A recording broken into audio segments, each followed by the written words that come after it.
Mbote Nabino, Bandeko, Bobetil Bakor, Nabiso, na émission Nabino, chez l'honorable à vous de juger. Émission et Pessamé Nabino pour que Bandengeni, Kosolo la Topé, Babengino le protocole traité, ba information, ou Zakoleka, OP Betamaki, na Ndenge à rumeur, na Masolambo Nabiso, Tozali Awa, ou Yabino, Bobengi na Kombo, ya président, il y a parlement, il y a presse, il y a Mboka Congo, Gabana Basele, Ndego Gabana Basele Zainabino. C'est un peu toko mekola pe ko e bandengeni ni ko kabola ngonga o elongo na bino. Alors na émission na biso lelo na zole bino valider opinion ezali bato pena o bazali na boanya et puis bazali pe na moi mayele ya ko bandengeni ya ko solola et puis ko transmettre to pe ko memela bino masolo ya mboka o etali nyonso za koleka awa. Alors poto ba émission malamu na robanda ko présenter bino moko na moko pour la sabino na misala ni basala ka na bandi boyebi bango bazali bato to ko présenter bango le sous mais au moins ndeko to yembi bango na émission na biso pona mbala yambo ba suspect to yebi to yamba bango à travers émission na biso na loboko na ngai ya mobali nazali bongo na ndeko Sami Wechi o azali bongo coordonnateur ya mouvement patriotique et puis azali Azalaki ancien conseiller principal et ministre de la jeunesse. Azali na boko nga mobali na PC comme la PC Mbote ndeko Sami. Mbote ndeko Gabana, merci aussi pour l'invitation pour te partager makambo etali mboka na biso. Alors, na katikati ya invité na ngai nazali bongo na oyo to benga doyen ya politique ya mboka na biso, azali moto ya sali pe mingi na politique ya mboka na biso, na bandi boyebiye. Pour na émission lelo comme na ye papa Norbert topé ndeko Norbert yamba azali bongo cadre et topé mokonzi na IDPS et puis azali pe tobenga ka le panafricanisme azali pe parmi ba panafricanisme na bandi na émission lelo ba panafricaniste ndenge na ngaloba na bandi na émission lelo pe topé mbote ndeko Norbert yamba mbote mingi. Merci pour l'invitation.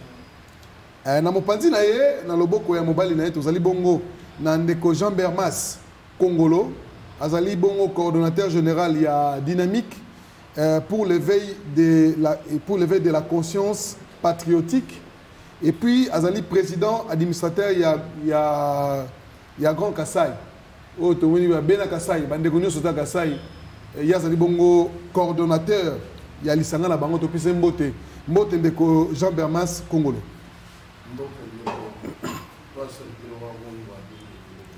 Merci mingi. Alors tobandi le solo na biso na bandi ndenge na émission de sala ezala bitumbate ezala bongo li solo entre ba congolais ezala ko la dialogue entre les congolais li solo to solo la ya liboso ezali bongo likambo etali évolution ya institution mboka na biso et puis na ndenge basenga kindeko Jean-Marc Kabunda azali bongo premier vice-président il y a Assemblée nationale basenga qui a démissionné na motion ya ndeko Jean-Jacques Mamba o azali bongo MLC to monaki 62 députés il y a parlement ba signé qui pétition et to moni yiki ketoni mingi na niveau ya Assemblée nationale to solo yango na émission na lelo to kenepe na question mi balé zali bongo to solo pona misolo ozali ko beta ya pasteur Mukuna lelo to zali ko bazali na niveau ya prison ya Makala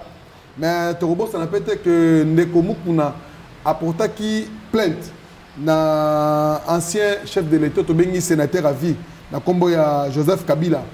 Est-ce que plainte wana eko abouti to pe eko bota mbuma nango ne sika tozolo babo ndeko Mukuna zali na prison à Makala?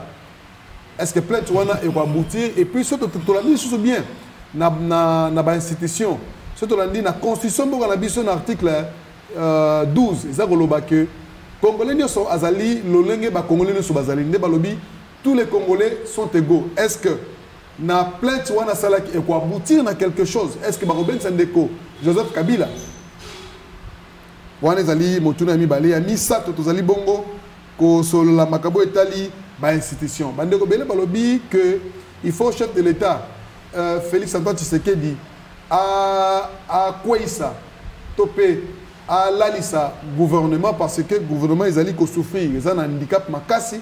Lelo eloko mo des kotambola par rapport à la coalition basala ki lelo toko solo lango est-ce que sengeli constitution et revoir article 12 pour les Congolais surtout basala ego et puis surtout par rapport à l'isolo il y a une institution est-ce que sengeli chef de l'État a dissous le parlement Motuna Abiso il y a Minei topé 4e question Zali. Après le 25 mai, ils allaient bon deuxième audience, il y a Vital Kamerhe. Ce qui est là, Vital Kamerhe, Vital Kamerhe, acquitté na justice d'Amboga na biso.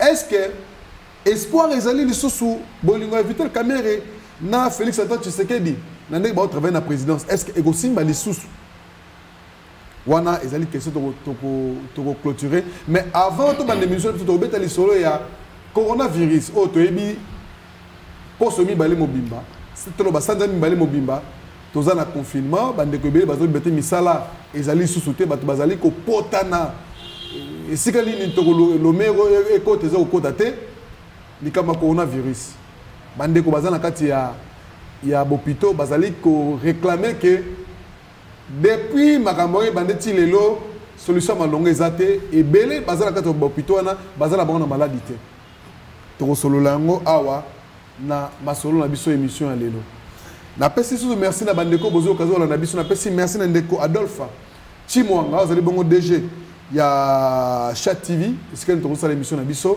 et puis na bandeko no surtout o bazala biso na mboka bapaya o bazala biso na elongo na singa topé na chaîne YouTube na kombo ya Fimu na Fimbu et puis na Congo ya Gabana TV est-ce que nous diffusaka l'émission na biso alors na robana soko pesa mbote na bandeko na ngato za na bon na plateau mbote mingi alors to bandi question liboso to roya epa ya Neko Jean Belmas Congolo o to epsaki bino Kazali bongo coordonnateur général il y a dynamique pour l'éveil de conscience pour l'éveil de la conscience patriotique pour Azali président d'administration il y a Grand Kassai. Tono le kamba coronavirus. Lelo 2 mois mobimba. Peuple congolais a vendu libanda pour na mama coronavirus parce que confinement zalaki. Mais na mopandi toujours monde ba bazo réclamer que passer l'équipe parce que tel l'équipe moulayi et puis bandeko bazana kata ba hôpital. Bazako réclamer que basi babiki mais solution malonga ezate. Et puis surtout la lipe na mo mukusu toka ke ndeko muyembe autaki koloba na ba média oya ba pa ya que coronavirus zobik ça la mai. Pona yo likambo ngo mono ndeni. Merci beaucoup ndeko pour Mutuna. Je crois que likambo coronavirus ko yamba yango na loyenge ndenge utaki na mboka bapaya ezalaki eloko malamu pour mboka na biso parce que et contribuer na pour sensibiliser bana mboka ke bokono wana ezali mabe. Kasi na cadre ya prise en charge ya bokono ya coronavirus nde sika moi kokoso et monani na ngambu ya comité de riposte ba privilégier mingi côté ya médecine moderne. Ba privilégier mingi ko tokaka na masolo ezouta libanda ya mboka. Nzoka biso awa tozana bokoko na biso nous avons une histoire tozana ndenge to se soignaka pe. Place wana tomoni ba tradi praticien et communauté babunda po bazala pas accepter dans lingomba wana ya comité de riposte. Na kolobate ke osali mabendengo bandi na ngai kasi na ko regretter que na ko gérer bato yo baji bokono ya coronavirus ezali na moko ya bato bazalaki koloba loba mingi kasi bapesi ye occasion ya kolakisa bolingo na ye et pas peuple ke ya koki kosala malamu akoki kobongisa esika bapoliticien bazobeta masolo mboka na danger nazolobela likambo ya ndeko Fridolin ya mbongo et j'assume apakati mbamu ça c'est intolérable. Kolobaloba na yebite sikoyo akofanda kimia to akokontinue koloba lisusu ko critiquer ba politicien parce que occasion anor ba pesier ya ko lakisa bolingo pa bana mboka oyo babeli bokono ya coronavirus asundoli bango akei comité à riposte limité na ba expert moderne médecine traditionnelle et zomonanate ndeko yo akeko bimisa ki se bimeli na Madagascar mwana mboka ndeko Jérôme qui s'en voti alors ekoki ko kamusa te soki ndeko Jean-Jacques Muyembe amoni te mai ezali ko bikisa te mai kaka te bato ebele ba congolais ebele babeli coronavirus pe babiki nango mais en silence parce que à partir ya ameli ba bulu kutu ameli ba poso ya nzeta manga basangisa na lumba ayoki na ye bien système ya prise en charge ya ba malade ya coronavirus ezali mabe koleka soki moto ba mesurer température ezali 39 to 40 c'est loin les ali koleka na pour la prise en charge na ye et ko pesa moto mususu courage te ya kwavwe na zobela okomona Croix Rouge ba yewana ba jeep ya la police ba tongo ya comité de riposte ba encercler dans le quartier bozo mi sentir biro moko ke biso ndeto memi ni wana mukili mutongo zo kendali ke ngai na kekaka kokufa est-ce qu'on traite une maladie de cette façon? Merci ndeko Jean Belmas to epa ya mwana mboka Norbert Yamba ozali bongo cadre to pe moku parmi ba kondia IDPS ndeko Norbert toki ndeko Jean Belmas alobi pona yo makanisi ezani. Merci ndeko Nangai. Problème à coronavirus ils ont très sérieux. Et là, on a un contact avec moi à Séoul, à Corée du Sud. Ah, papa, que ça les rêves. Ah, en Corée, tout ça bien, certes. Tu vas mais tu utilises. Nous sommes pas tu péter. Mais curieusement, bato bazosala ke déconfinement esalema malade zongi sous grave bato babandi kokufa susu mingi mpona nini nalobi boye parce que nazomona na keki nkole na keki ngasani na bamaluku te mais nazomona bato nyonso bazosala badéclaration dire maladi wana eza te et tant tozoloba ke maladi wana eza te. Or, malade, ils ont fonctionné en fonction de la température. Ce qui est tout ça, il y a un mot, il il est tout à fait normal que la température soit compatible avec la circulation à virus. Ce qui est grave, c'est que ceux qui comprennent que les malades sont en alors c'est une situation très grave. Il faut que les malades soient et que le tout ça, nous au gouvernement lobby, au comité de riposte lobby, de telle sorte que tous allons sauver la maladie. Ça c'est la première chose. Deuxième chose, le problème au Ndeko, en Italie, il y a Banganga Nzambe. Ce qu'on a dit bien, le Coran de Goulangaï, président de la République. À Monaki, madame était le Cola. Attitude Maloba, Bilobi, Oyeutikoleka dernièrement, la Macabétali à corruption, etc. Ah, élite politique. Et là, qui 6 mois au soto. Alors, le coup, on appelle don et Koya, moyen et Koya, oh, nous, on ça, la Moussala, le Gobani, la Banza, Botosi, Nzambe, et ça, Banganga Nzambe. Ok. Il y a l'église catholique, protestante, Kimbangi, c'est l'église des réveils. La salle du comité, non, bon géré. Bon, les Congolais, ont vraiment très bien le Adinakati. C'est vrai que Batu Bélé, Babani Koloba, oh non, il fallait pas Kotakuna, Kati, il fallait pas. Banganga Nzam de paix, Bazongi Sima. Oh, et ça, la papa cardinal a dit à mon malam. Ezala ba église protestante ba eli mango yango malam basala la gestion ezala ba centre ba hôpital basala yango ba centre de santé ba poste de santé ba école basala yango ezala ba école conventionnée, c'est ça. Donc ezala l'état pour ta futa basala la gestion. Et donc il n'est pas interdit que association ou bien église, association diverses, etc. Pas de responsabilité, il y a gestion et l'eau comment c'est ça. Alors, donc, vraiment, dans mon équipe, président a créé l'eau comme crédibilité Zalaka Tamboka et que Bango ne va pas gérer et que le Congolais l'eau qu'on a sur Kobunga baïbi alors pas si Bango opportunité Bango peut baser ici les amours trop je pense que le lot il faut tout coller et ça dit sur population oui et ça même oh bazali tant on a sur tel bosso pour n'avoir le problème comme problème de la population. Troisième chose ndeko Congolais au Koloba et le mot qui te quoi le problème est ali il y a médecine na biso oui bien dans un panafricaniste si Tobuna et depuis Makambo mais faut panafricaniste à Zanani non panafricaniste il faut croire que Afrique et ça beaucoup qu'on a encore mais Afrique et ça qui n'a Boanya avant Mukimobimba. Et qu'Afrique, pendant qu'on a la solution à un problème, ils se présenté na Boanya na Bango. Et donc, il faut qu'on zongi sa Boanya là, il faut qu'on sache que ce qui est problème est en Afrique. Bisson bon quand on banana, avant tout Luka, Batousuba Musunga Bisson.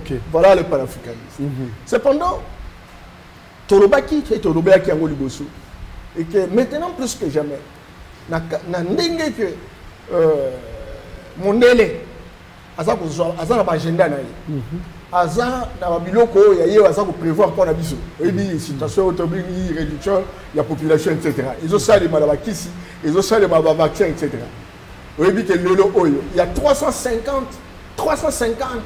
à 400 000 Africains au baza ko kufa na ba kiso baza ko perception na vaccin o eza poison ebi ba basi na biso e belé lelo o ba ko botati ah ouais o ebi ba na mbali o ya âge ya ba 15 19 ans jusqu'à 40 ans 45 ans ba comment ébélé ba impuissance sexuelle quand ba biloko ozo uta kuna ozo mona donc ce qui est le coronavirus ba benga Covid-19 c'est que Covid 1 azali Covid 2 azali to comme la version il y a 19 donc ce qui to sali que to landa ka bango to risque de disparaître parce que souci na bango ça biso to diminuer to disparaître alors to luka boko ko ya biso talana to za ba tradi praticien na biso talana to za ba pygmée na biso ba yebi zamba na biso o ba yebi ba plante to écoutant biso ko sunga biso mais to za ko se référer à bango au moins même maintenant comité de commission au Bachaki. Il y a non, il y a l'église. OK. Au Kokuta catholique,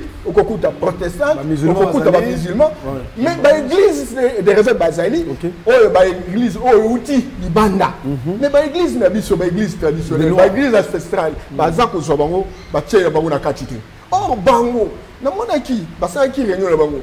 Bazu même na kisi, pe babibo mekabiso. Alors qu'on a ni tout cause là, tant on se compare ça.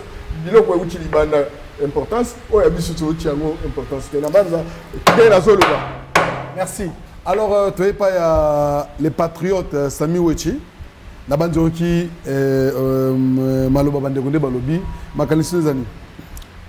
D'abord merci beaucoup encore une fois na invitation na yo tout en s'appuyant sur onyo batu ko loba awa o ezali ya malamu constamment ko clair na makambo eleki. Mouvement patriotique yango d'abord ezobana toujours ko pesa longonya mingi na ba minganga otobenga batu ya nzambala ya pembe oyo chaque jour tongo pourquoi ba ko kanisaka ba ko sala musala pour que to benga na maladie ya Covid-19 na mboka na biso. C'est vrai Covid-19 ezali maladie oyo mutunyu sa ko critiquer ndenga lobby mais scientifiquement parlant tu es ezali maladie ya sika. Pourquoi bengi ya sika? Parce que ba médecin nyoso ya monde mutu moko tena expérimenté yango tia bisaki sinango ezalité. C'est pour dire que même na ba médecine auto benga médecine traditionnelle ezali loko ya sika ebimi on ba expérimenté yango penzaté. Ce qui fait que tout traitement oyo salima pona contre Covid-19 est un traitement moko expérimental.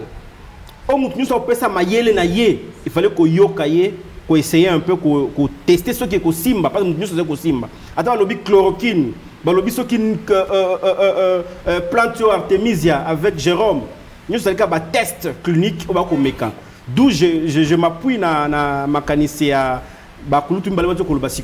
c'était très important de considérer aussi médecine traditionnelle ya mboka na biso parce que banaba médecin médecin mindele na traditionnel bango tu ko meka koyeba est-ce que qui tozali na yango ekoki ko soigner COVID-19 mais ya motu ezali ko loba ete by fort et ko salema na mboka na biso parce qu'il faut souligner que task force il y a riposte contre Covid piloté par le chef de l'État. Ça veut dire le citoyen il y a yambo kanabiso. Oyo azali na bako azora conseiller oye alingi. Atala kala na misu je veux dire ala na misu 50 ko le kabiso parce que yé azali na misu na Nord Kivu, ala na misu na Sud Kivu, misu na Maniema, misu partout na RDC. Akotala ka toujours wapi solution ko uta po bana mboka na biso ba sepela. Il faut souligner encore une chose que COVID-19 oyo ezali épidémie oyo ko tester même capacité il y a décision il y a chef de l'État dans Mboka biso. Alors tu ça là je crois pratiquement un an et demi presque. Ça veut dire population ko tala comment à gérer problème à Covid oyo coronavirus pour to yeba ce problème grave ye lobby ngi pe à gérer yango. Donc population so ko tala yé. Il y a tous le lobby était task force soit en place. Il y a comité de riposte, il y a coronavirus. Bis toi la confiance na bango, mais toi ko senga na bango ba élargir un peu assiette na bango ya réflexion. Batika task force na bango te loko moko passe ba nommer bino 5 6 7 scientifiques. Bo se bloquer na bino non. Bo fongola on va patriotique pesa qui proposition na yango depuis le 20 mars 2020 tout le bas qui était ce qu'il faut faire ba fongola boîte de dialogue et de propositions. Il y a des scientifiques nyoso ya mboka na biso. Congolais nyoso kanisa tazana makanisi moko ko ki apporter pour que toute la solution à ko benga na Covid-19 na mboka na biso ezala la bienvenue. Mais ma beza que ceux qui bo bloquer un tout petit peu Céline Nabino na batu ndambu oyo bo kanisi ete bozali mayelo batu nyoso na mboka ezali malamu te. C'est vrai, docteur Muyembe azali réputé international. Problème il y a Ebola virus Ebola na est yende azaki li bosso pe apesa ki makanisi belé pour que problème on est ici là. Et donc to pesi confiance wana mais to kanisi était du fait que zali maladie ya sika na mboka na biso a fongola ou akina bien fongola jeu. C'est-à-dire fongola un peu un tout petit peu cercle na yo wana makanisi ya mutu nyoso oya ndenge bayambi docteur Jérôme Lelo ndenge bayamba ki lobby docteur Vangu ba essayer un tout petit peu aussi kotala ba minganga wa benga ba traduit praticien na biso ba réfléchir si ba parce qu'il faut souligner que na ba chloroquine na ba artemisia nyonso les produits à zamba ce qui veut dire ba kolo ba zamba ba traduit praticien na biso bon négliger bango te boyoka bango mais tout le concurrence wana ko lo baké qui c'est aussi pas na ngai ngani faut kumisa kaka non toluka nde kisi ya makasi ya boso pour que pe boye bake mboko misa kisi ya makasi ya pe mboka oyo ko tomo na monde entier parce que kisi na bino ko solliciter partout au monde pour que ba essayer ko bikisa batu nyoso ba na mboka na monde entier. Merci. Alors to kozonga avant to image oyo ya liboso oyo bande ko bazana kata hôpital baza ko réclamer que baza sous na malade à coronavirus. Alors situation to zana ngolelo il y a nombre ya baka oyo lelo zo bomamboka batutu bazomona ngondere eza la blague. À moins de 2 jours à moins de 2 jours baka longwe ba nombre de cas longwe na 600 et comme na 1000. En fait batozo mituna mais jusqu'à maintenant baka wana baza ko mona na médiate mais bazo tozo lo baka ke eza ko matériel to ko atteindre 2000. Merci de Gabana. Je crois que ce qui nous na matoya ba congolais c'est parce que task force et boye koyoka proposition mouvement patriotique. Puisque depuis mars que ce qui to mystifié, to rendre coronavirus lokola tabou moko boye population accompagnée binoté. Et c'est ngeli bosala ke bomoni ndeko sami weche azali atteint na Covid-19. Bolobi clairement que ndeko sami weche atteint na Covid-19. Mbala moko mwasi na ngai ya kweba no mobala nga azali atteint ceux qui nazali présumé aussi cause la atteinte. Mbala moko voisin zaki na nga lobi akoloba ceux qui Covid-19 ezara propager na mbote, propager na mwa soyi muke bimi. C'est ngapi la cause la atteint et que permettre que les Congolais soient participer dans la lutte contre le Covid. Mais le fait que vous rendez un tabou, ils n'allaient pas si bien, ils ont qu'ils ont maté comme matin. Mais si le biboy, on nous sommes nombreux à payer 1500, 2000 lelo ou 1800, 1100 lelo. Ils allaient pas présumer. Mais si on a la télévision, on va été bango malade, bamoni maladité effectivement parce que la petite phase il y a observation bamoni ozala qui n'a ndeko ba ko bela Covid-19 ou ba meki température qui est élevée bati on a phase d'observation donc là bande ba poto ba phase d'observation pendant 14 jours comment est-ce que on peut manifester ba symptômes ou confirmer Covid-19 mais déjà du fait que test rapide ici est commis. Il fait que test normal, il y a Covid ici et commis. Je pense que vous allez sous na tinate, botika en observation, alors que test est confirmé oui ou non on est atteint ou pas atteint, et zali wana. Donc task force a intérêt aujourd'hui, il y a que démystifier tout le Covid-19, il y a le cas la rhume, il y a le cas la malaria côté bomaramingo la Covid. Donc, on essayer un peu que tel mouton la Covid-19, automatiquement, on va comprendre effectivement que Covid est là. Alors, tu pas un Norbert, les Camerounais, il y a nombre, il y a cas coronavirus, bateau balembi. Ils ont bon mot, mais on a juste une petite nuance. Niveau d'organisation pour la Macambo Italie coronavirus, il y a deux structures. Je suis à Liboso, et le président de la République, et la présidence de la République va organiser au Tobengi en tant que force. Et le Rwanda, il y a plus de conseiller spécial et président Italie Macambo ya santé. Ok. Et donc, il y a un groupe, équipe, et puis, on réfléchit justement pour nous orienter, qu'on peut s'appeler un certain nombre d'orientations, un certain nombre d'informations, qui permettent au président de la République à comprendre le pays. Ça, c'est la première chose. Deuxième chose, il faut reconnaître que le comité de riposte, exactement facteur. Le comité de riposte, il y a un dirigé Jean-Jacques Mouyembe. Ouais. Et donc, il y a un secrétaire technique. Oui, oui. Okay. Et donc, il y a un ils ont la responsabilité pour lutter contre la maladie. Ceux qui ont une idée, tout ça, et quand ils ont organisation, la présidence, ils vont suggérer. Mais la gestion, il y a des moyens. La gestion, il y a crise. Nous sommes dans le secrétariat exécutif de riposte. Ça veut dire, Nelo Kowana, le coordonnateur, a raison, parce que Babi, c'est la somme la somme d'intelligence. Il y a un ça qui est solution et soama. On a que le président de la République a ça qui nyoso. Batindi même Nadjet, pour pas qu'il soit Jérôme. Jérôme Mounyangi. Déjà au Bundana Makambo, ça fait longtemps. En tout cas, il avait moins de 30 ans, le temps à Bandi Bitumba Oya Emesia.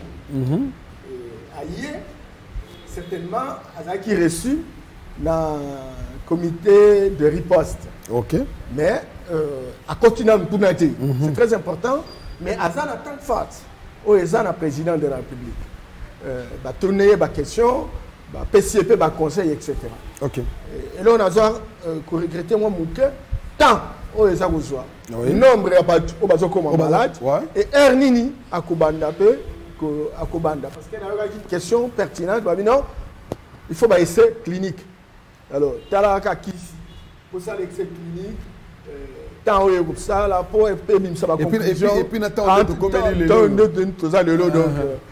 moi, passe. Na ba o baza na bopito. Ndeko na sami a outi le koloba ilo mo kitoko. Ceux qui ont sous observation. Na tango to za biso misato or. Si dans l'hypothèse que ndeko Kongolo toyoki aza malade. Il faut passer à la test. Voilà. Passer à la sami test, passer à la test parce que tous ensemble. Voilà. Mais on a dit que le temps, autre Kabani Nandego Congo, jusqu'à 7 pommes, c'est un mois bima. C'est ça la 14 jours. Voilà. Il y a une période incubatoire. Ok. Alors, il faut retenir Rio, justement pour la totale, parce que ce qu'on fait quelque part, on risque de contaminer tout le monde. Ah, de préférence, Bazoyo, Bafandissayo, total à 14 jours, ce qui est Sili, et donc, ce qu'on a maladie, tant mieux, on a soumis le traitement, ce qu'on a maladie, c'est vrai qu'il y a un problème. Belé Bakotaki, la période, quarantaine. La quarantaine. Quarantaine. Ok. Mais suivi, parce qu'il y a des gens qui ont dépassé 14 jours. Voilà. 21, 1 mois. Et peut-être parce que plus de 14 jours, ce qui s'est manifesté, donc c'est vous allez en alors maintenant, il faut suivre ça. Et le comité de réponse, il faut que ça peut-être il faut une boîte où les gens peuvent aussi donner leur point de vue par rapport à ce qui se passe. C'est très important. Parce que, imaginez-vous, Moutassali 30 jours, Azo Zélanine. Soit ceux qui sont malades, malade se manifester après 14 jours, on peut aller jusqu'à 21 jours. Mais ce qu'on te dépasse, il faut qu'il y ait quelqu'un qui donc, mais il ne faudrait pas non pas comptabiliser. Bateau basal sous observation, pas comptabiliser, on va pas identifier. Voilà. Ça, ce n'est pas normal. Et alors, est-ce que c'est pour autant dire que malade des athées? Non, malade des alliés. Mais il faudrait qu'au niveau du comité de réponse, nous systématiser la gestion de telle sorte que suivi Zala, et puis Zala rapide, je salue et fort et salue pour le loto Zala. Le test, instrument de dépistage, pour permettre rapidement, dans un délai relativement court, malade ou à malade. Ça va nous permettre de dégonfler. Nous sommes sur l'Obama, quand ça tombe sur malade des alliés, dès que bateau bazar un terrain pour chaque fois qu'il y a épidémie, rimer les gens. Voilà. Alors, bien sûr, leader politique, leader d'opinion.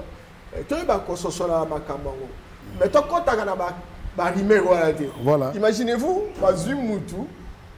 corona, oui, corona. Ministre, alors nous devons supporter. Non, corona.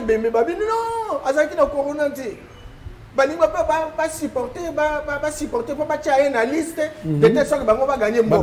Alors, voilà. Alors, Jean Bermas.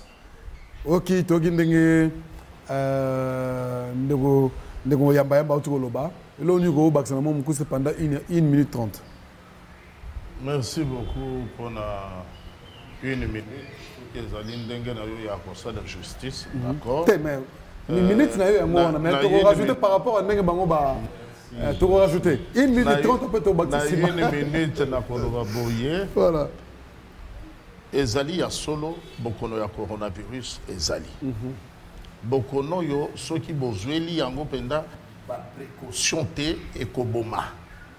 Ba mama wana oyo bazali ko douter corona ezate ba yeba ete ata malaria, ata fièvre, ata typhoïde tobela kango ndenge moko te. Tobikela kango pe ndenge moko te. Mutu mususu po abika na malaria ekosenga perfusion ya kinini.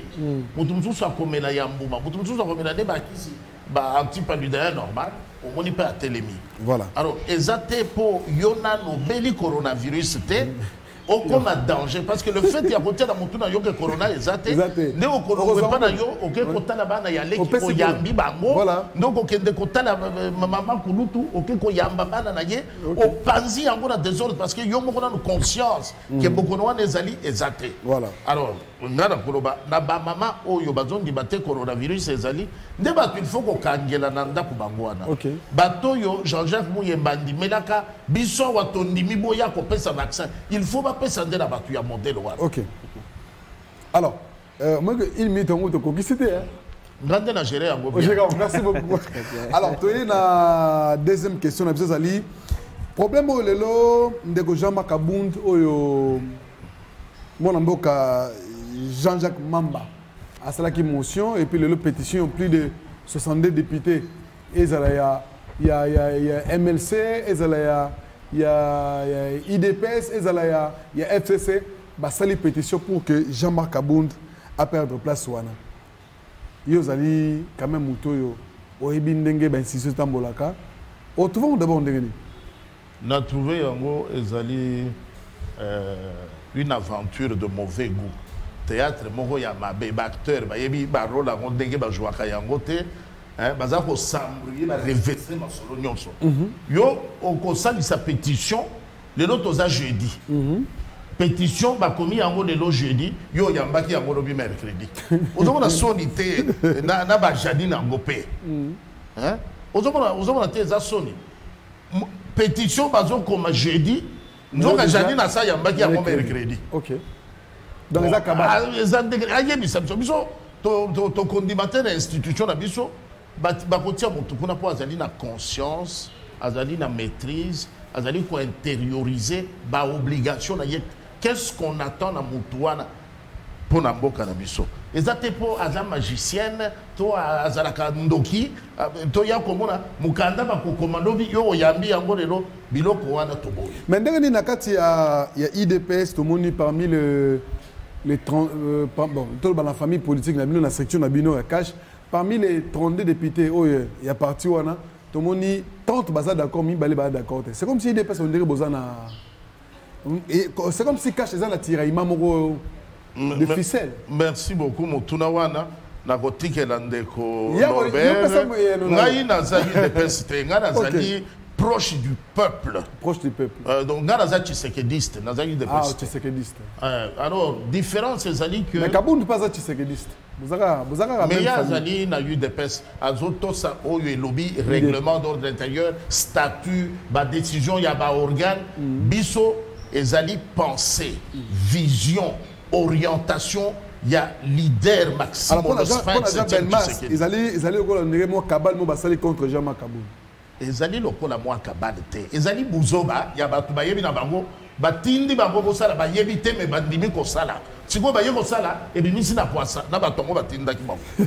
Yotala na ba signature wana ozo beta c'était na likambo 62 eza 62 te papa. To adopter le kuta oyo balambi na cuisine ya ba apprenti sorcier wana te pour te faire consommer yango la population. Ba propriétaire ba kono ba signature.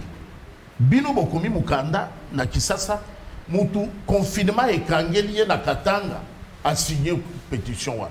Après ça, mutu procuration te, mais signature na ye komi na Kasawana.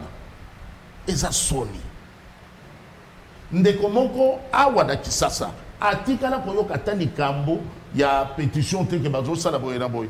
A surtout ki ye pa azali parmi bato yo ba signé aké la justice ko funda. Au niveau, il y a dynamique pour l'éveil de la conscience patriotique. Cheval de bataille, Nabiso Ezalaka, Kobundisaba anti-valeur. Tobundisakaba anti-valeur, le kola lokuta, le kola haine, le kola jalousie, le kola tribalisme, le kola. D'abord, dans le niveau, il y a bureau, règlement et l'obinini. Par rapport à solidarité, il y a équipe dirigeante, il y a Assemblée nationale. Baye na une démarche contre collègue na yo beti maboko uyambi ambumbangu baye kutu na ngona note yo so bibeteli caché na papier le 12 ndoka yango ko ya le 13 obimisi pe o tient na ordre du jour moralité zanini nde makambo biso DCP to telemela ka yango il faut na beta c'était boye pour de ko jali na yo ka soni voilà so beti pe marto pona te pa ya ndeko Sami Wechi les patriotes yoko baksanini yope kolobanini comme ndeko Jean Belmas appelle si idée nae yo lobini. Merci beaucoup encore une fois. On comprendre que Kouloutou Jean Belmas azali vraiment sécurité à solo. Il fallait qu'on défende quand même sécurité Moussoussou, tout à fait normal, tout à fait normal. Mais par contre, on ne voit pas trop tirer ce qu'on réfléchir autrement. Tu es bien population a pesa ka mandat il y a ba député juste pesa au mandat na biso tu pesa bango maluba na biso qui na parlement tu pesa ngo ba individu et non pas mbala pa plateforme na bango donc on remarquer ba tout mususu ba na parti mon côté circonstanciellement, à côté de la partie qui gagne, a postulé, il va voter payé. Il y a des gens qui ne décollent pas, partie de l'Iboso, tu as évité. Mais à l'équipe, il y a partie de Mokoboy. Il y a des gens qui sont belés. Il y a des gens qui sont belés, il y a des gens qui sont belés. Il y a partie de donc il y a des députés. Donc ça veut dire que circonstanciellement, le fait qu'il y a des leaders d'opinion, mais la contrainte électorale, et c'est une sérieuse là. Il y a un individu au conseil société, au côté de la famille politique, pour qu'on ait un mandat, la voix de la population est étouffée dans la makamouya Seywana, au l'équipe député national, n'est-ce pas? Donc responsabilité, il y a députés, ils sont d'abord individuels avant de la collective. D'ailleurs, ils sont condamnés. En plus, ils sont publiés d'ailleurs la liste de Moussous, il y a des députés Oyo. Bali cause la mot d'ordre politique, mouvement patriotique. Tout le monde réveille effectivement conscience wana ya population ko yeba été bisonné ba kolomboka bisonné ba patriote tout le nimboka na biso faut to linga d'abord ko tia ordre na mitu ya ba congolais na mboka na biso moko. C'est pas pour rien que depuis 2014 j'avais initié par un patriotique. Baseli devait patriotique na ba commune nyoso na ba ville nyoso la province mususu parce que l'autocani ça qui était ce qui to éveillé conscience parce que le comme moi belé éveillé patriotique moi belé to banango depuis 2014 non tu sont très fiers d'ailleurs tu es trop fier pour comprendre que l'île na biso lelo ko embrasser pas tu es belé mais to senga na bango nyoso balanda molongo ba suivre le guide du mouvement patriotique après ça qui des gens là. Donc,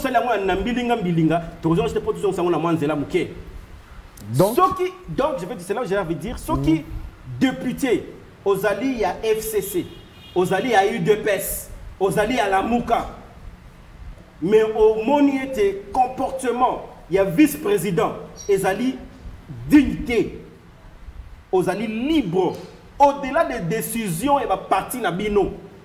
Il y a des députés qui ont été locaux à Malamuté, et d'ailleurs, il faut applaudir d'ailleurs la démarche à Jean-Jacques Mamba, député à UDPS. Il y a après déclaration à Jean-Marc Kaboun dans Top Congo, à combien qui est pour soutenir alors vice-président na soutenir une action aux allez mener. Parce que n'a pas si c'est anormal 7 millions de dollars et le rapport la journée moko ya congrès. À ce là qui est. Mais à lobby c'est que le lobby comme on lobby a 7 millions tant que vice-président, tu as causé là-bas preuve pour confirmer que effectivement c'était prévu 7 millions et que na congrès wana ya UDPS. Pardon congrès wana ya assemblée. Jean-Marc Kabon, qui est vice-président, a péci Baïle Maté. Selon Jean-Jacques Mamba, parce que l'on a de plus près, Atini Batuna Mukanda et pas Jean-Marc Kabon, il a mis balé, brutaliser même dans parlementaire, il y a pour prouver effectivement qu'il y avait cabal, il y a dépensé même à l'État, il y a mais sans suite, juste rapidement, on comprend que démarche parlementaire, il y a Jean-Jacques Mamba qui tout à fait légal, mais la réponse est à quitter. Ce qui fait à finir pour le valide et c'est là qui déclaration, il y a que discréditer les députés nationaux dans le Bisso, il y a que discréditer institution dans Bango. D'où il faut pétition. Donc nous sommes de ceux-là qui estiment que pétition est légitime, mais tu as posé la décision, il y a des députés qui ont dit que nous sommes Kabound, à Simbama. Na plateforme FCC, l'alliance FCC Cash.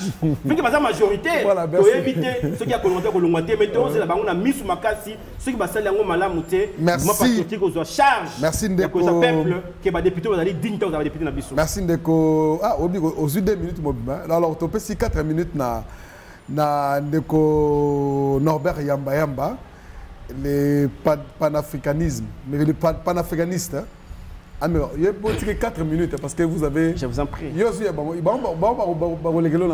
en prie. Ndeko Yamba, to kindenge ba co-débatteur no balobi, yo rolo banini.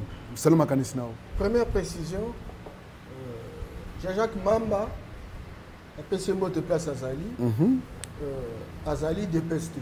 MLC, excusez-moi, contre-vérité. Oui, non, merci beaucoup, ça MLC, effectivement. Et donc, deuxième chose, Jean-Jacques Mamba a député de son droit. Ok. Il y a que ça, la réclamation, il faut introduire, etc. Nous voulons un état de droit, problème des abonnés. Et nous, on a de temps en temps, à MLC, la de manière générale, pas de nous Baou kanini to uchi wapi toza wapi tozoke wapi neko gabana mboko eza na pasi bato baola ta cravate baola ta bakos etc. Mais quand même mboko eza na pasi ezosenga ke mwa calme kota musale salema population azwa litomba ouais bien balobi na lomboto babi. Le diable arrive là où il y a trop de détails. Trop de détails. Situation est grave. Oui, mais on va député.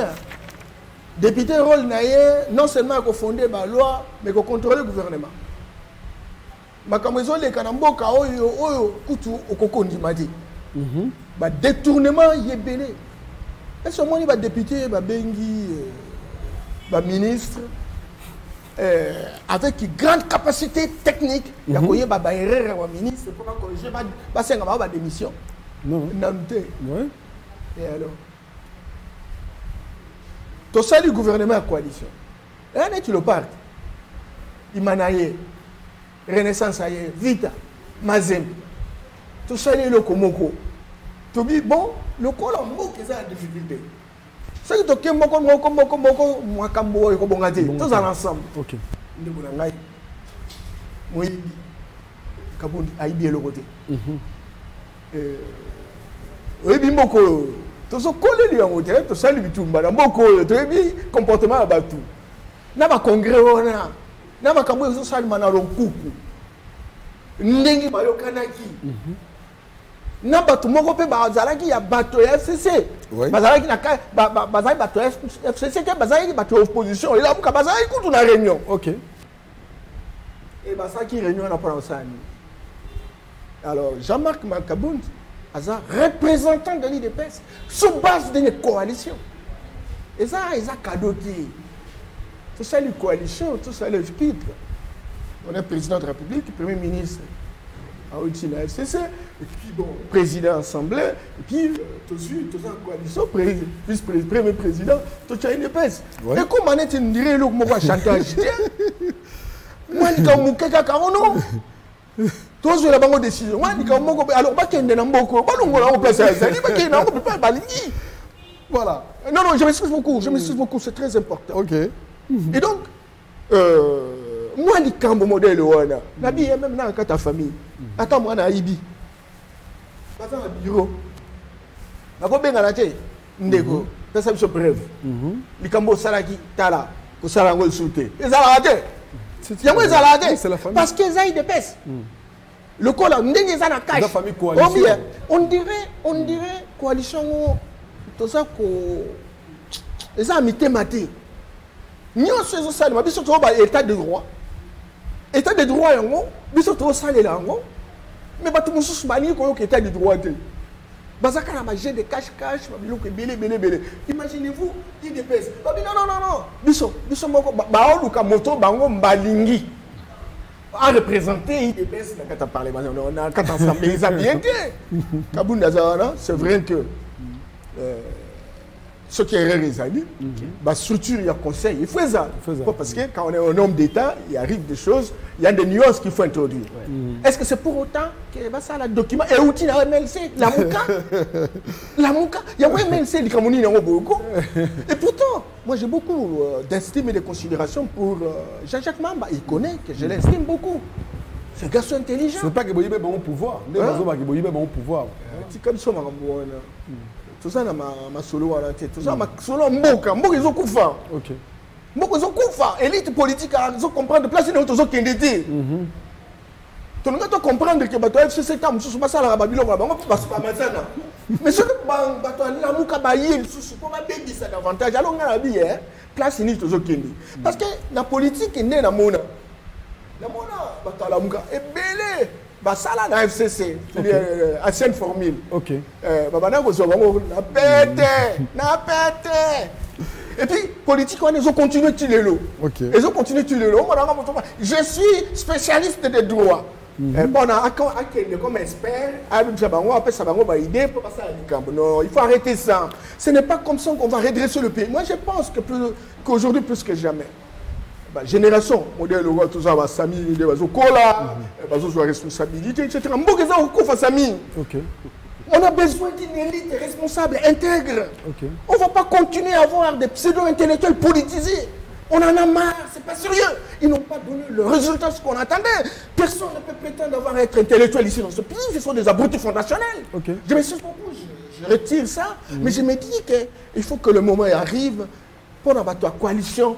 Bazamité, ma pio, Bayukana, oui, Jean-Marc, Alobakilikam, conseiller, et que, qu'on maintenait présence de PS, justement, dans la structuration d'un bureau. Et l'UDPS aujourd'hui, après notre autorité morale qui a été président de la République, c'est Jean-Marc Kaboun. Qu'on se l'église. Et donc, on a intérêt, sincèrement, qu'à un moment donné, qu'on se respecte mutuellement, parce que nous avons un défi. Et le vrai défi que nous avons, c'est de lutter contre la pauvreté de notre peuple. Voilà, merci. Maïs Chibangu, bon président directeur général. Il y a Groupe Chat International Télévision. Zolanda Pebiso, merci na Dadi Soso Immortel, la haute la Gladys, merci na maman Aline Kakenga, passage obligé qui est en train de nous suivre. Merci les Soussou na Adolphe Chimwanga, Loas les silencieux. Azolanda Pebiso, Bambote na Yoko Dota la Pebiso. Merci na Bande Kota Serafé Bongo. Alors, Toroya na question elandi, Tope Motune landi. Lelo Ndekomu Kuna Aza na prison ya Makala apportaki plainte to pe afunda kindeko ancien président de la République au dobengi sénateur à vie Joseph Kabila. Mais est-ce que plainte wana oyo to pe kofunda mawana et salamaki na niveau ya parquet, est-ce que eko botambuma, est-ce que bako bengi ça ndeko Joseph Kabila to constitution eko protéger, mais tout to landi na katia. Il y a la Constitution, un article 12, et tous les Congolais sont égaux. Dépend de quoi. Sami Wechi. Ponayo. Et quoi aboutir? Et robot tamboum. Merci Mingi Gabana. D'abord, merci Mingi na Norbert Yamba. Parce que intervention pour moi, la considérant comme intervention à sagesse. C'est une reconnaissance d'erreur de Jean-Marc Kabound. Et une recommandation de traitement, il y a des erreurs dans ma famille politique, au beaucoup gérer beaucoup en abisso. Donc démarche il y a Jean-Jacques Mamba, ils allaient légitime, ils allaient légal, mais tout simplement opposition au conseil, qu'il faudrait qu'on maintenir position il y a alliance FC Cash, na il y a assemblée présidente, il y a FCC, vice-président, il y a IDPS pour l'intérêt de la paix. Ensemble. Ça, moi, je pense que ceux qui nous ont suivis, peut-être ont compris comme moi, si je ne suis pas trompé. Par rapport à la question de Ndekomu Kuna, sincèrement, il faut que nous voyons un mouvement patriotique. Vous allez comment on lier des choses diamétralement opposées. Ndekomu Kuna, dossier à plainte n'a rien à voir avec le dossier d'arrestation. À moins que Batu Bayebi, peut-être un peu de raison. Mais après nos analyses, tu dois comprendre que le dossier à Moukouna va fonder lié. Un dossier à viol, dossier il y a plainte contre lui, il y a veuve et ceux qui a collaboré assez collaborateur.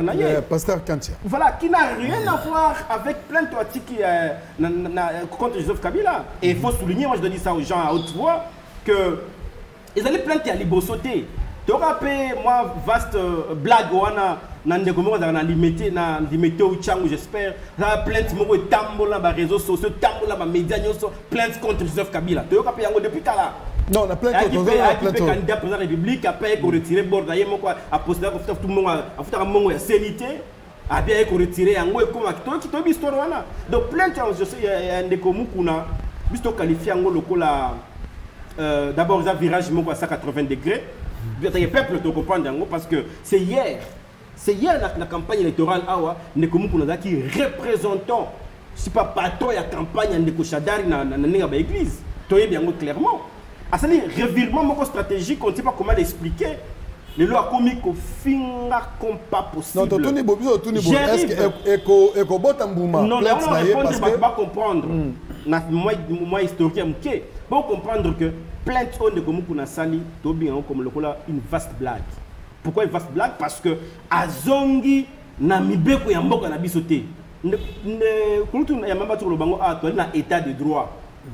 État de droit et le bien c'est toto sami beko nyoso ya mboka. Le article 12 pe lobi ke ba congolais nyoso bazaka lolenge moko. Bo lolenge moko mais ezali na mibeko musu fogo landela. Wana alinea pesa. Na sur le plan le moko ba balanda biso comprendre. Okani c'était sami woti le individu a eu lolenge moko na président de la République Tshisekedi. Toi lolenge moko te azali na ba immunité de président de la République. C'est-à-dire na mibeko lolenge moko tant que ba citoyen. Mais par rapport à la responsabilité, nous avons comme un degré de liberté, degré de responsabilité. Ndeko Joseph Kabila a dit ancien président de la République. Une minute. Comment on va faire qui mobimba pour ancien président de la République. On peut essayer droit na devoir Moussa Zali na ngokuna. Ali sous sénateur à vie. Je crois procédure ou bakamusu ndeko mukuna a fondelier. Et le cola mutu oyo a américain qu'on réfléchir sur le responsable de l'État. Le cola la carte bon na cas oyo to oyo bafundi ancien chef de l'État. Ce qui est quand même cas bafundi président de la République parce que na la commission sénateur a vite. Ce qui bafundi chef de l'État ba Rolanda. Non, ce que je vous dis, il y a d'autres infractions qui sont en tant que document plainte à Mukuna. On comprend que Zali fait Bénin, ça fait Bénin. Donc Zali par exemple, balobi qui na boudou bia Congo. Joseph Kabila. C'est quoi cette affaire? Donc ceux qui rébellion qui parle de le président de Bénin qui bakanga kiungwa kumwanza. Bakanga nemune kumwana nsemi. Na bakokanga na ba résister, namba kufi boko chef de l'état.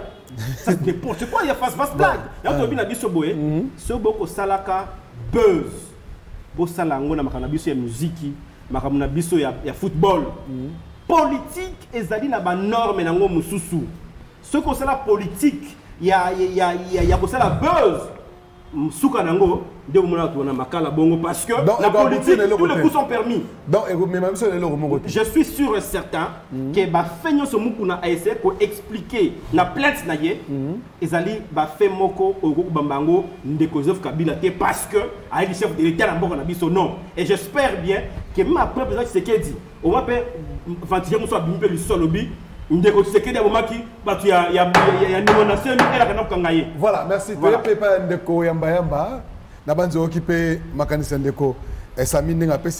Pendant 3 minutes.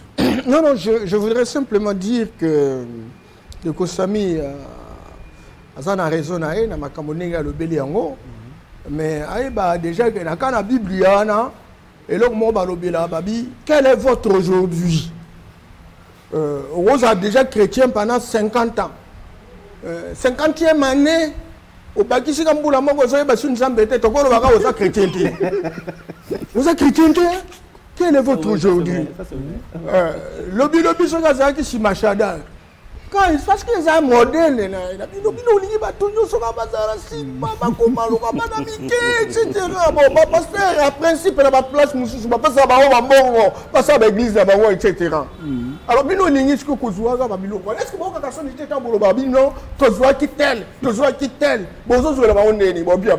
est-ce qu'il y a un moral qui ah, mais non, ce sont des hommes de Dieu. Ils méritent respect et considération. Au Zumbo, au Bengi, le roi Mouké, simplement parce que dit un bon côté. C'est pas normal. Mais pourquoi vous ne pouvez pas constituer un budget nous pouvons donner aux hommes de Dieu, aux églises qui ont de l'ancrage sur le terrain. Ça n'a pas été fait. Mais alors maintenant, ceux qui par exemple, bon, le lot, dans ça, non, mais c'est un revirement à 500 degrés. Ah non. Ah non. Et alors maintenant, quand on fait un revirement, quel est le contenu de ces réclamations? Alors maintenant, la question pertinente, c'est de savoir où il y a Zolubawana. Est-ce que c'est bon? Est-ce que c'est mauvais? Si on répond à cette question, à ce moment-là, nous disons que voilà. Et puis je voudrais quand même, pour cette question, j'ai écrit au moins 11 livres. Je voudrais dire à tous ces pseudo-intellectuels politisés de la République qu'un pasteur, c'est un acteur social. C'est un acteur en tant que tel. Il doit travailler pour la performance des institutions de la République. Et donc, le faire, ce n'est pas un crime de lèse-majesté. Le faire, c'est aider le pays à avancer. C'est très important. Et ce que fait Moukouna aujourd'hui, ce n'est pas de la blague, ce n'est pas de l'aventure. C'est Oyango, cardinal Mosenga Banay Kosala, Yango, cardinal Tchaou, cardinal Malula, etc. À un moment donné, Fernando Coutinho, etc.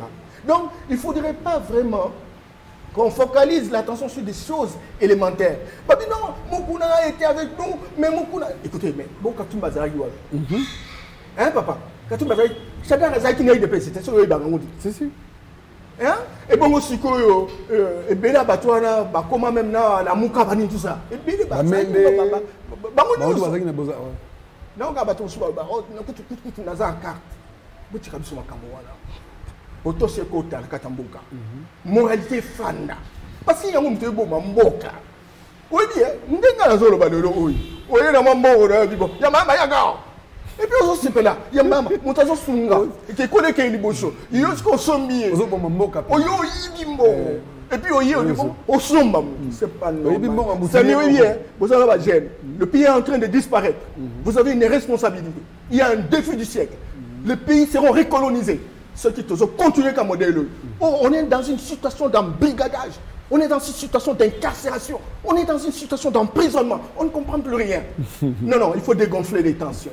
Moukouna a fait son job. Il a fait ce qu'il a fait. Et ça montre, naturellement, que nous sommes dans une situation, toujours dans la situation Moko, toujours fin de cet état des droits. Mais il y a une nouvelle discipline naturelle. Et je termine par là, Kabana. La manquémologie. La manquémologie, c'est une nouvelle discipline. Et bimi lelo, bazolo ba problème itali ya séquelles na ba trace. Mutu nyonso oyo azo vivre à l'école moi système. Système wana et pe sa mutu nyonso idée, attitude moi comportement mo boy. Ba magistrat na biso. Bazalaki na moi système. Système wana ezaki na ba ingrédients na yango. Ezaki na vitamine na yango. Ezaki na esaleli na yango. Et donc, le collatéral, comme il est là, avec Félix Tshisekedi dans l'état de droit, le magistrat va se libérer vraiment comme tel. Vous comprenez? Va se libérer parce que les ingrédients, il y a un système, la loi de la jungle, en fait. Hein? Donc, la tentation, c'est de reproduire dans un autre système. Or, nous sommes dans une situation, dans un processus de délocalisation du système. Et donc, un jour viendra, au fur et à mesure, Baron Messana. Est-ce qu'il va aboutir déjà? Il va aboutir démarche wana dans le moment où tu es là-bas? Non, démarche wana, c'est ça la complication. Aucune de Sami a parce que la construction d'un état de droit est en perpétuel devenir. C'est-à-dire, on ne peut pas dire qu'un homme, tout le monde, il se base tout ça. N'est mon code de la justice. Cette loi doit être révisitée. Et puis, si cette loi peut être d'application dans notre pays, parce qu'il y a une justice internationale. Donc moi je pense que, sincèrement, sans appuyer qui que ce soit, je me dis que démarche à Moukouna, et cette démarche citoyenne. Ndenge yo journaliste, ndenge ye Samir, la coordination naie, à koko ça, à koko loba, à koko dénoncer, et bah juge, ndé ba kota la babi, grief y a pessi, est-ce que c'est normal, est-ce que c'est conforme à la loi? Et donc si la situation persiste, n'est-ce pas? À ce moment-là, il y aura des échelons.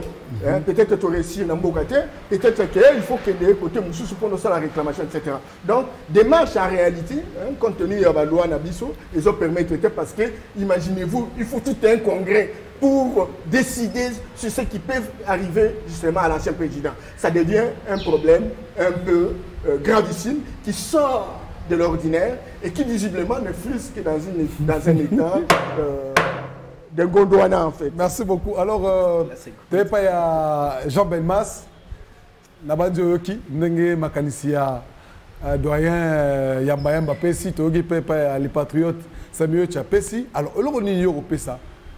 Parce que les Cambo, ils ont concerné Peyo, les Cambo, il y a net, Namoni Mbota, il y a Kassai. C'est que Moutasara qui plaint des alliés de Congolais et puis bateau tout bozali toujours na vision ya ko changer mboko ndenge et bebaki. Alors plainte au basala qui pas ancien chef de l'état sénateur à vie. Est-ce que Ekwabouti na quelque chose ici surtout de tout les questions mon tuna na moi likoli ko to lobi bon ce qui ezali ka plainte parce que pas Félix Antoine Tshisekedi. Est-ce que yeba egeza la na même condition to yé sénateur à vie Robenga été mais Félix Robenga pe a sami ba kangi. Merci beaucoup de fois. Na calcul et spéculation. Je vais rester égal à moi-même. Ok. Pour réagir d'abord à tout ce que je viens d'entendre ici. Likambutozo Lobelawa, il y a évêque Pascal Muguna, et Zalina et Bandeli Dango. Ndeko Wechi, alors que Likambo, il y a plainte, évêque Pascal Muguna déposé, il y a un côté lié na prison. Oyo batielié na prison ezali il y a viol. C'est ce qui est non seulement ridicule, mais à la limite, c'est au-delà de la folie. Ok. Regardez comment je vais le démontrer. Quand il y a viol, il y a des Congolais sous serment dans le bureau d'État. Drapeau, il y a école le fan du Wan. Azo Salababouzo, Balandeli Bambote. Ici à Kinshasa. Ici dans ce pays. Quand nous disons que nous nous battons contre les antivaleurs, il ne suffit pas d'avoir le même contenant. Parce qu'on a parlé du mot éveil, parce qu'on a parlé patriotique, ça ressemble tel a commencé avant. Quand le contenu est creux, nous vous disons que c'est creux. Tout le monde a battu sous serment. Babenga Kabango ba excellence. Doté de la sécurité, de la logistique, il se livre à l'immoralité devant les caméras, sans conséquence. En guise de sanction, on vient d'assister à un scandale ici du siècle dans le Congo central. Qui a déjà fait la prison pour viol? Là où nous sommes là. Et pourquoi ça doit commencer avec mon côté? Et qu'est-ce que vous appelez viol?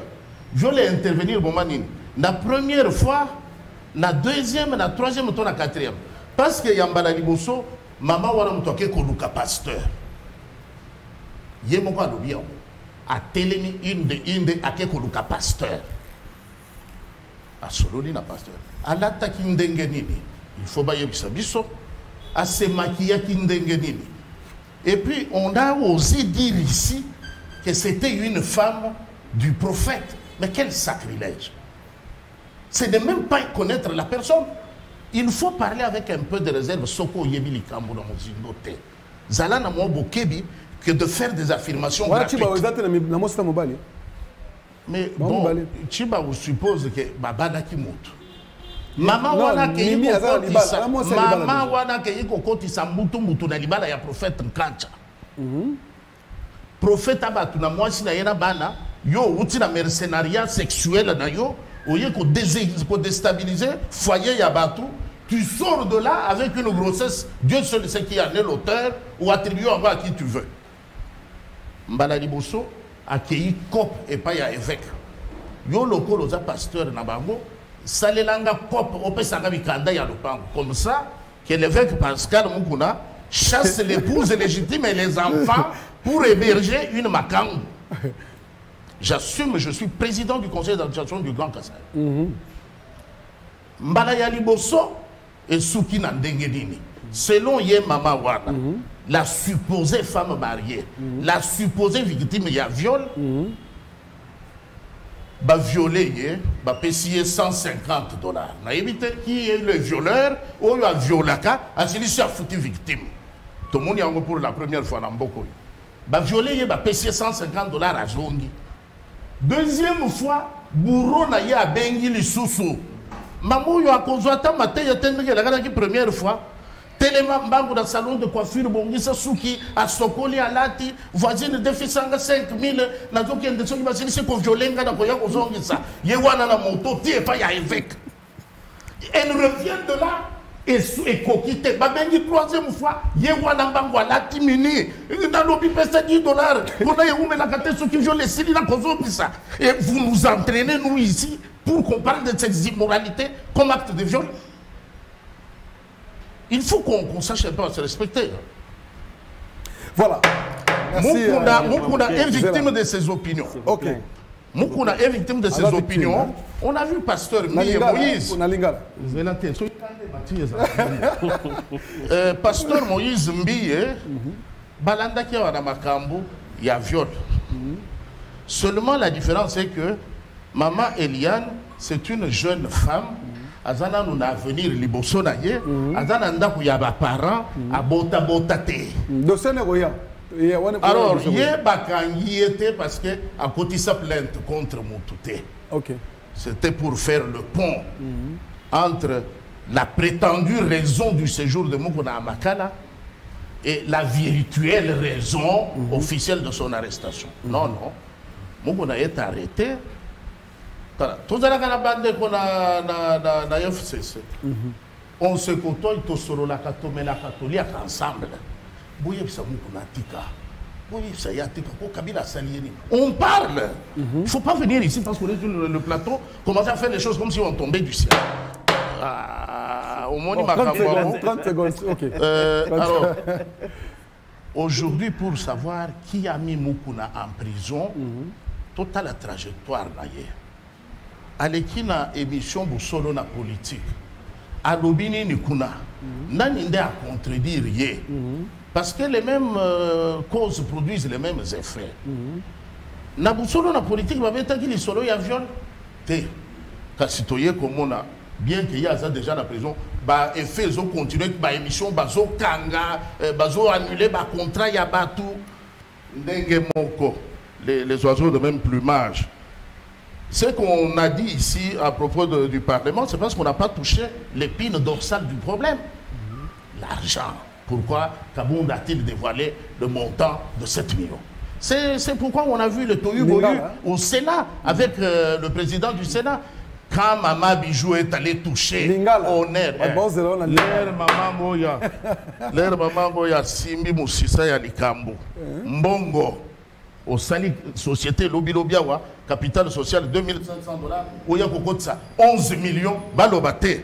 Devant les gens, gonfler les épaules, Nasser au pardon, bon mamoto. Tout ça c'est bon, mais que devient la plainte?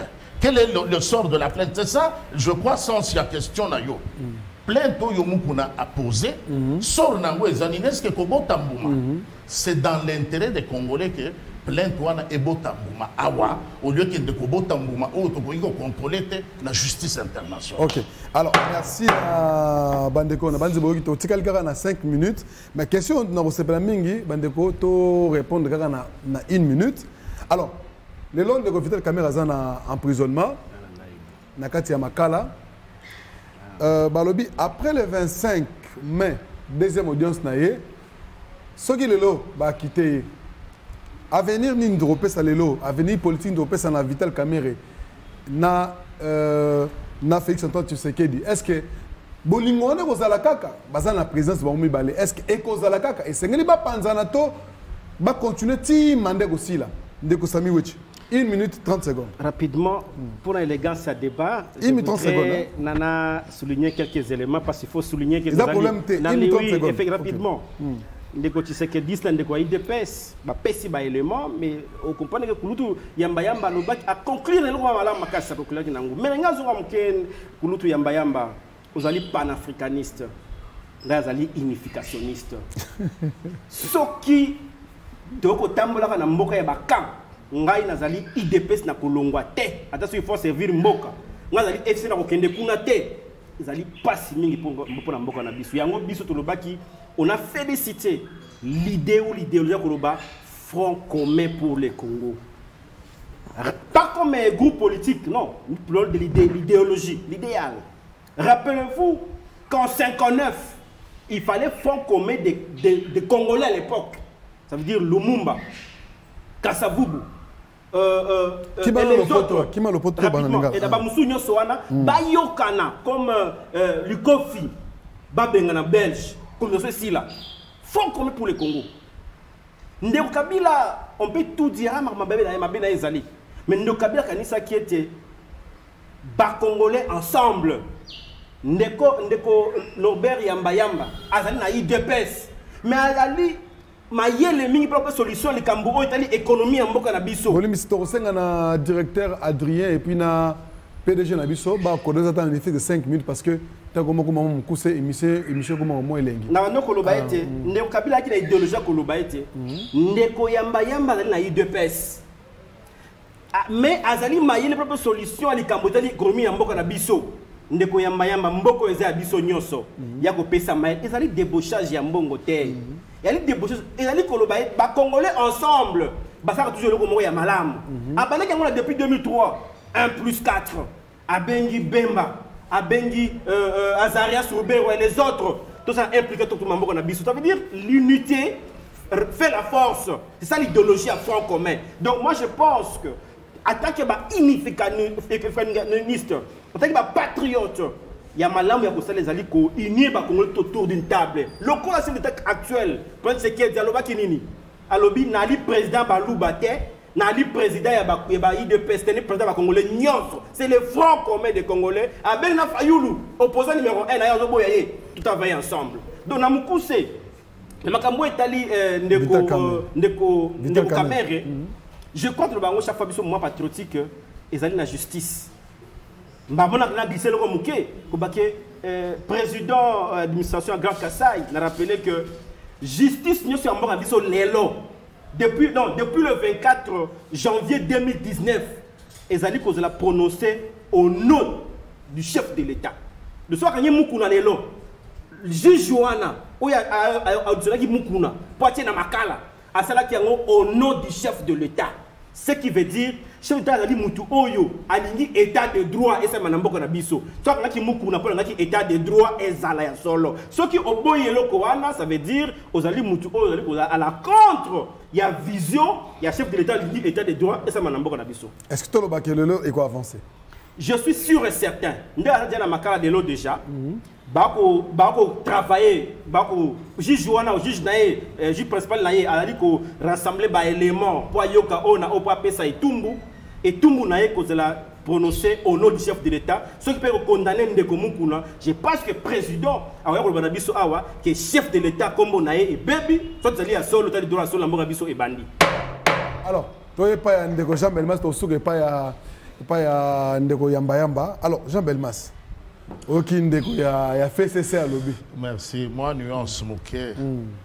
Bazo Kangabatu, au nom du chef de l'État, bako prononcer, rendre un jugement verdict au nom du chef de l'État. Bako exécuter Yango au nom du peuple congolais. Bakanga Kamutu au nom du chef de l'État. Il faut que ça soit clair. Ok. Donc, la Séni Bolimbi, c'est la bande de Cognon, c'est la Nabiso. Ndeko Wechi, je crois que pour réajuster Mbalasima. Mais na motuna o etali boyokani entre Ndeko Vital Kamerhe na Ndeko naye chef de l'État, bazwani mabe ata mokote. Problème Ndeko Vital Kamerhe azanango Ndeko Wechi aoti bolimbo lawa. Au nom il y a séparation du pouvoir. Ndeko Vital Kamerhe Azali entendu, ba banque, ils ont un problème la chef de l'État. Ba entreprise, ils ont un problème la chef de l'État. Il y a toujours des banques dans ce pays, il y a toujours des entrepreneurs. Pourtant, certains parmi eux étaient interpellés, ba yoka bango, ba tuna bango, oh ba mona ki bazana tina ya koyoka bango madame bagardaka bango. Problème Ndeko Vital Kamerhe botika totika ko créer confusion na opinion. Comme si Ndeko Vital Kamerhe azali na makala na volonté ya mokonzi ya mboka. C'est ça nde lokuta monene ya ngwana. Ndeko Vital Kamerhe azali na problème na justice. yango moni na zozongela te na lobby naka ya évêque tozo lobaté c'est faux. La justice n'a jamais fait ça. Pourquoi bokangi oyote kaka oyo. Alors nande ko vital azali mon côté. Tout le monde qui ba Thierry ya Robin, tout le monde qui ba Jamal. Donc bandeko bazaki impliqué na misala ya 100 jours mutu na ndenge azopesa biyano na mituna ya bazuzi nde bazomona soki bazongisa ye to batikala na ye.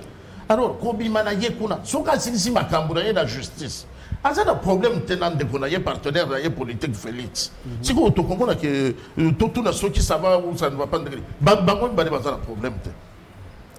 Merci ndeko Jean Belmas ngal ngarabato réflexion boyo ça fait bien. Alors, tu n'es pas les doyens Yamba Yamba, la politique en Bourg en Abisso, bandi politique Pekala. Alors, tu vois, le makanisi au bateau retenir le par rapport à Ndenge Bandeko Balobi. Et là, on dit que le bateau a eu un motif. La Liboso, d'abord, on a fait ça, merci. Nengo Sali, que tout le temps, tout sur la maçonnerie, Italie Colo. Merci. Ça ne va pas mourir, on fait mission qui est Liboso. Merci. Deuxième chose, on fait ça, merci. Sami Weti. Merci. Weti wana. Na munoko ya ngai. Anganga. Il y a solo. Il y a solo. Bon, moi, il faut ça là tout. Ça, ok, baganelo wana. Parce que ça lumière. Ok. Génération oh ya bino. Tozoli na kemboke tambola ndenge tambola il bosote. Et tambola autrement. Rosa na camp mais oui que avenir à mot que zande il y a mon lobby aux patriotes. OK. Et c'est très important. Et patriote ba kuta yango na ba IDPS ba kuta yango na FCC un peu presque partout ba ba zo kanisa ke mboka o eza biso et que liboso eza la dignité. OK. Troisième chose na koyebisa été on ne peut pas faire une profession la fausseté. Il dit pour que des news soient présenter faux, et on en fait profession. Et vous avez intérêt à combattre l'hypocrisie. Est forte pour nous, qui est hypocrisie. Nous avons des problèmes, des mercenaires, etc. Les côté, on a des Bandouki, Massassi, etc. Monaki, Makambetalia, il y a un viol, les recommis à Pasteur Moukouna, c'est un pasteur, un serviteur de Dieu, etc. Vous voyez, nous sommes en vérité, c'est normal, mais en tout cas, du moins, Moukouna a dit viol, ils ont un contenu. Viol, ils ont un contenu. Alors, modèle négatif, comment non, coïncidence, entre-temps, plainte à maman, etc. Qu'on est directement à la prison. Et ça, la bien-être du Boulangay. Tout le monde a sa confiance dans la justice, dans la société, dans la société, dans la société, parce que donc on robotise. Or, nous avons intérêt pour un monsieur qui est à la tête de l'État, qui a un devoir de redevabilité vis-à-vis de la mémoire de son père, qui a un devoir de redevabilité vis-à-vis de sa propre personnalité, aligné que moi, État de Ouekota. Tout travailler, biso passe. Quatrième chose, ton dimanche coalition. Et nous saluons le président Kabila. Parce qu'il a accepté, il a poussé à ça. Mais que l'on soit sincère par rapport à ce que nous avons pris comme engagement au départ. Pour que le temps, Félix Hazan n'a responsabilité, qu'il travaille, qu'il ait le même livre, qu'il ait le même consentement dans la coalition mobile pour soutenir Tokyo Liboso. Parce que ceux qui ont fait la jambe, ceux qui ont fait la Babylone comme ça, et vous avez un on a un problème de la Vital Kamé. Président, c'est mon président. Et donc, à lobby, il y a solo, président de la République. Et en toute sincérité, toutes les générations congolaises sont brûlées. Mais tu sais que dit Félix, qui est notre président de la République, a été élevé dans la cour où il y a quelqu'un qui a prôné l'intégrité.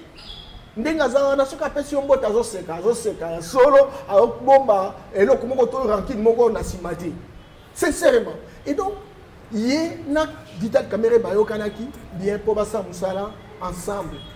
Et au moment déjà que Bagani a quitté, parce que c'est pas parlement.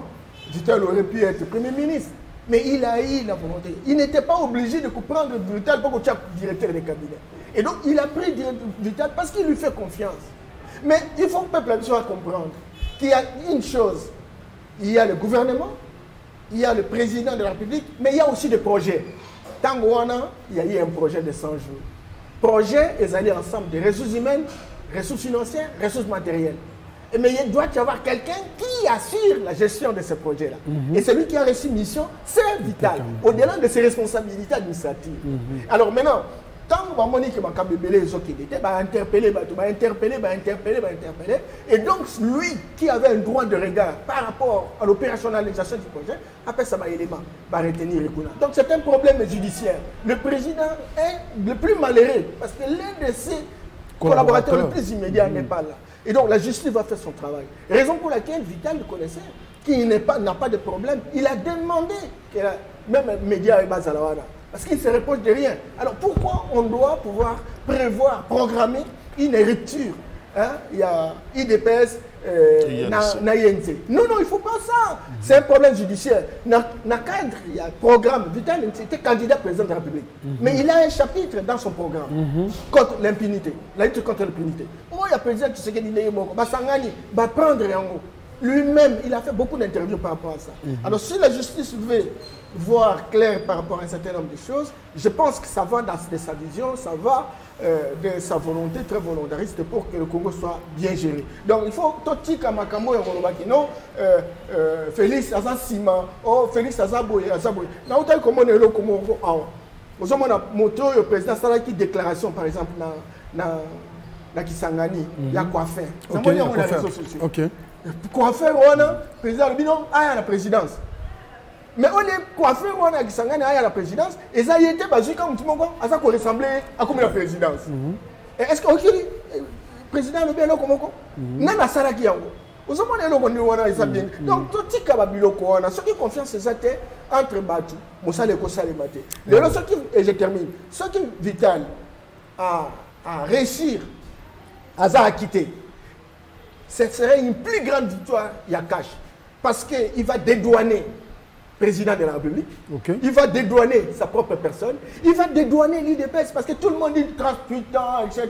C'est pour venir voler l'argent, etc. Donc ça va nous dédouaner. Et il faut que la justice soit faite. Ça nous permettra véritablement d'être rayonnés d'un prestige. C'est très important. Donc nous entendons franchement que Vital nous revienne. Mais et nous, on a la ça. Il faut nous soutenir. Président Kabila a sa autorité morale et FCC. Est-ce qu'il a sa ministre? À sa ministre, mais à ça, la bataille, on a sa routine dans le gouvernement. Si même dans l'hypothèse, Vital a gagné, ils ont un directeur de cabinet, ils ont un vice-premier ministre, ils ont un Vital. Pourquoi il ne peut pas faire comme le président Kabila? Dans les cash, il sait que bon, il y a et il va continuer à cause de toujours partenaire par excellence, c'est le président Félix Tshisekedi. Voilà, merci. Alors, merci à Vandeko, merci à Nabino, Nebo répondre na mbela to pesa Bino parce que 1h30 vous avez occupation belé. Merci Nabino déjà ndenge bo disposer ta Nabino. Je pense que tu aurais retenir rigueur à travers l'émission de nous au sala. Alors, ce qui s'appelle l'émission à Lelo, merci à l'équipe technique Oyo Basimba qui biso Lelo, merci à Junior Kachama d'être Nabiso, Azagi Nabiso, merci à Freddy Kadima, chef à plateau Nabiso, merci à Dekousta, jeunesse Boyo, Ragisson Zakito, Zagi Bongo, Dekousta, l'artiste. Merci à réalisateur Nabiso, Christophe, il y a une réalisation, merci à Grâce, il y a une assistance et à régie. Merci na Rodrigue, il y a un cadrage de la caméra, tout le monde caméra. Merci na programme de M. Adrien. Mais tout ce qui peut, ceux qui ont besoin de moi, 10 secondes, il y a moro pour clôturer l'émission. Il y a 10 secondes quand ils allaient. Je souhaite joyeux anniversaire à mon épouse, Sa Majesté Yael Paradis Bounani. Voilà. Doya Yamba. On a merci. Panafricaniste réunion sur Kalamini était ce déconfinement et ça limite aussi la réunion menée au Tokola boussole pendant l'Italie restauration et Afrique. Merci Poto, merci na loi c'est silencieux. À Chantal Esabe Dadi Soso immortel hôtel à Biso depuis Paris. Merci na Adolphe Chimwanga DG na Biso. Merci na Blaise Mandila, merci Dadi Ndere de Madrid, merci na Robert Kanza, merci na Lick Souga. Alors Ndeko les patriotes, 10 secondes. Nous avons droit à l'espoir. Les Congolais nous sommes patriotes, nous sommes espoir et allés. Donc chaque fois que tout se réapproprie Congo na biso moko pour tout mola yango, na moku c'est l'espoir fait vivre. L'espoir permettra que les Congolais lobby ba komandenge tozoko l'autre à chaque fois. Il faut construire ensemble auto bengi vision pour na Congo na biso. On doit toujours ce que pouvoir tabula rasa na ya na impact na ngai. Vision à Congo pour les Congolais, les Amalam to réaliser ensemble et to bito ba unificationniste pour Congo et Tombouama. Merci alors Nabino bolanda bito 5 minutes merci. Je nabandi to okuta na mbalasima na ba numéro mususu oyo to proposer bino na pesi merci na 600 na yo azape na biso. Alors nabandi na pesi merci na Maïs Chibangu azali bongo président directeur général ya Chat TV to okuta limbalasima so nzamba télébiso. Merci.